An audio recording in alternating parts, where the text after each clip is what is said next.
ওম নমঃ শিবায় বন্ধুরা। আজকে দেখো শ্রাবণ মাসের দ্বিতীয় সোমবার। আমি মন্দিরে যাচ্ছি, সব জোগাড় করে নিয়েছি।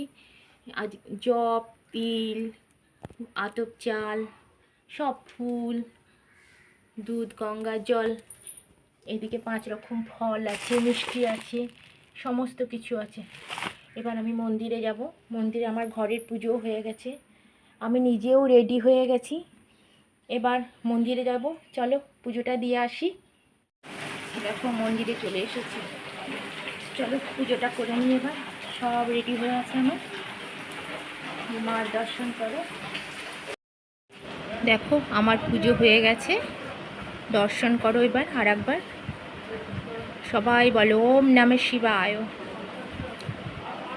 অন্যরা সব এখন পুজো করছে, চলো মায়ের দর্শন আর একবার করিয়ে দিচ্ছি আমি। জয় মা, জয় মা।